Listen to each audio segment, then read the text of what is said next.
ወሽመጤ ቁርጥ አለ ያለው ማን ነበረ? እንደ ዛሬ ደግሞ ሰዓቱ ረዝሞብኝ አያውቅም፣ ቀኑ ማለት ነው 12 ሰዓት እስከሚሆን ድረስ። በመጀመሪያ ጨሪቃዎች እንደዚህ በፍቅር ስለመጣችሁልን በጣም ደስ ብሎኛል። ስላወዛገባችሁንም ችግር የለውም፣ ብቻ እናንተ ፍቅር ሁኑልን፣ አንድ ሁኑ እንጂ ችግር የለውም። ያው ፕራንክ ተደርገናል። በጣም ብዙ ነገር ሲታሰብ ነበር የዋለውና ብዙ ነገር ታዝቤያለሁ። እውነት ለመናገር ቲክታክ መንደር ከምናየው ፎቶ መዘግዘቅ ከምናየው ደግሞ የብሩኬ አፍቃሪዎችም እንኳን በሰላም ገባልኝ ስትሉ ነበራችሁ። በሀይሚዬ በኩልም በቃ ከሄደ ሄደ ነው ስትሉ ነበረ። መጨረሻውን ሳታዩ ለፍርድ አትቸኩሉ። እስከ መጨረሻው ድረስ ሁኔታውን አይታችሁ ነው መናገርም ካለባችሁ መፍረድም ካለባችሁ እስከ መጨረሻው ምን እየተካሄደ እንደሆነ አይታችሁ ነው እንጂ ሳታውቁ በሰው ላይ አትፍረዱ። እውነቴን ነው የምላችሁ። ሀይሚዬና ብሩኬ ዛሬም አንድ ናቸው፣ ነገም አንድ ናቸው። ሰው ሆኖ የማይጋጭ የለም። ሊጋጩ ይችላሉ፣ ግን ተመልሰው ይታረቃሉ።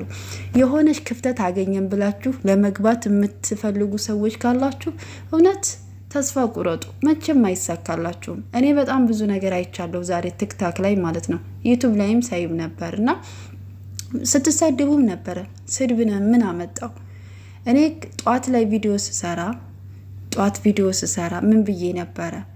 ሀይሚዬና ብሩኬ ምንም አይነት ነገር ሊፈጠር ይችላል፣ ግን አትሳደቡ፣ ፈቶ አትዘግዝቁ ብዬ ቪዲዮ ሰርቼ ነበር እውነት ለመናገር። ምክንያቱም በቃ ወዲያውኑ ይመጣልኝ። በቃ አንዳንድ ሰዎች በቃ ዝም ብለው ሳያስተውሉ የሚሳደቡ ሰዎች አሉ። እንግዲህ እናንተ ምናልባት አፍቃሪ ልትሆኑ ትችላላችሁ፣ ግን ደግሞ የእናንተ ባልሆነ ሰው ደግሞ ጊዜያችሁን አታባክኑ።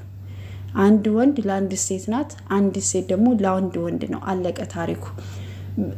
50 ሴት ቢያፈቅር ወይ 10 ሴቶች ብታፈቅሩ ብሩኬ ለአንድ ሴት ብቻ ነው መሆን የሚችለው። ሀይሚን 10ም ሆነ 50 ሰው ቢያፈቅር አንድ ወንድ ብቻ ነው አፍቅሮ መኖር የሚችለው። ስለዚህ እናንተ ጊዜያችሁን አታባክኑ።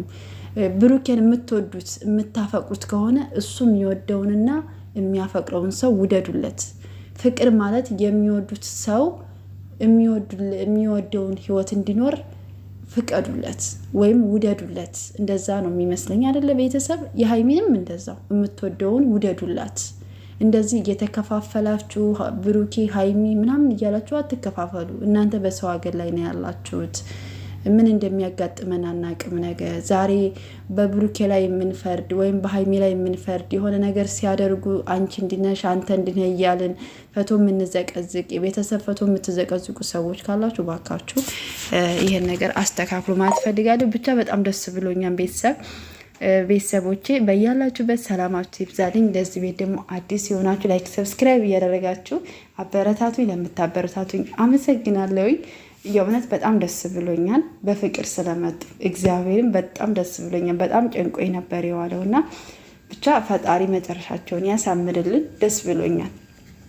ከዚህ በላይ ደግሞ እምር ፍክት ብለው ድምቅ ብለው ለማየት ያብቃን። ሀሳባቸው፣ ስኬታቸው፣ ምኞታቸው ተሳክቶ እንግዲህ ወደፊት የ4 ልጆች አባትና እናት ስለሆኑ ማለት ነው ቤተሰብ። ስለዚህ እግዚአብሔር ከነሱ ጋር ይሁን። እናንተም በያላችሁበት ሰላማችሁ ይብዛልኝ።